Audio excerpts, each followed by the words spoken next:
We're going to tie the Griffiths gnat. Now this is a great fly for those picky trout that are rising to the surface eating on midges or other tiny insects. It can also imitate a midge cluster.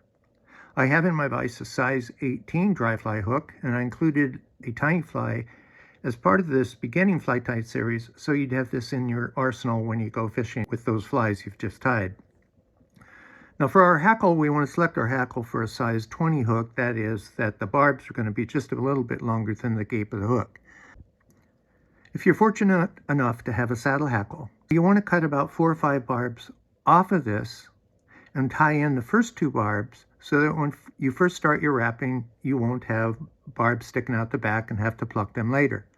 So you want to tie this in with the concave side down or the shiny side up.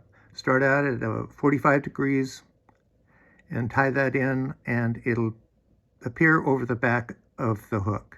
If you purchased a cock neck, like I did when I first started tying flies, then you have to look for feathers that are right at the base of the neck for a size 20 hook. These feathers can be very short and create its own difficulty. Select a feather and cut the first few barbs off, and it's going to be upside down, and that is with the concave side up and the shiny side down. So it's going to look like that: shiny side down, concave side up. Select a piece of herl off of a peacock sword. You want to select a herl that is pretty close to the eye of the sword.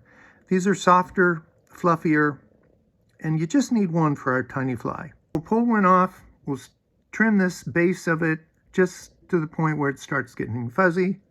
We need to break off this end a little bit because that's pretty fragile. And then at the base of this herl, we're going to tie this in at the top of the hook, put the end just behind the eye there. All materials on tiny flies go on the top of the hook, whereas not to crowd the gape. So we're going to put a half hitch here.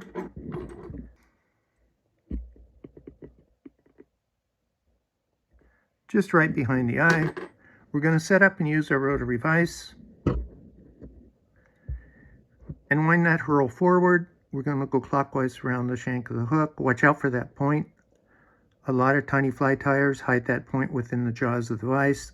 I don't like it based on the fact that the jaws crowd more of the shank of the hook. So make several good wraps to get that back part started.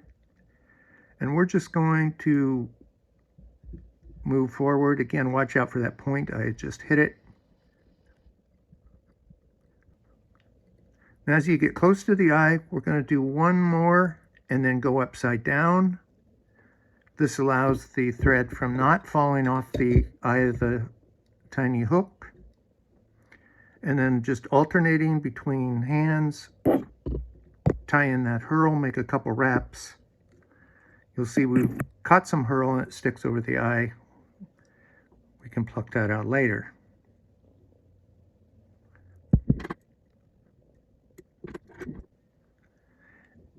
And then with it still upside down, if you need to lengthen your thread without bending your hook, you can use your half hitch tool. Then we're going to put a half hitch, again, right behind the eye. Just like that. And prepare our rotary vise. All right. Now the problem with using cock necks, as you'll see, these feathers got a curve in them. And as you wind that forward, it's just pure physics that it forces the shiny side of the fly towards the back. That is, our hackle will lean forward. So you got to be careful as you wind forward slowly to let the barbs free themselves. So get that guy up, pinch it, and we're going to wind it forward, going around. And you'll see the concave side of that hackle starts to point forward.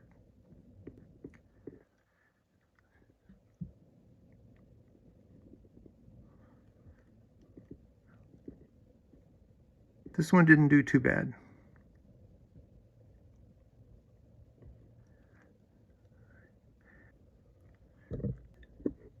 we're going to bring our thread up over our hackle.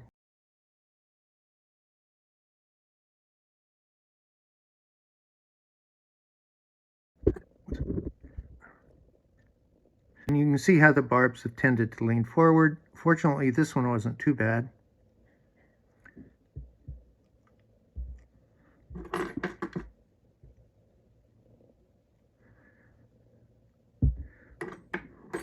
We'll slide our scissors down and trim as many of the barbs as we can.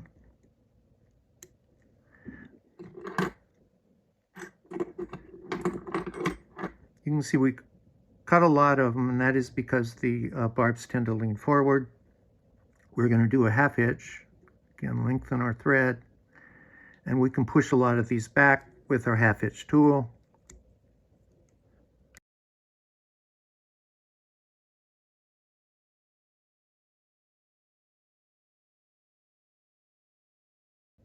Let's do a little grooming.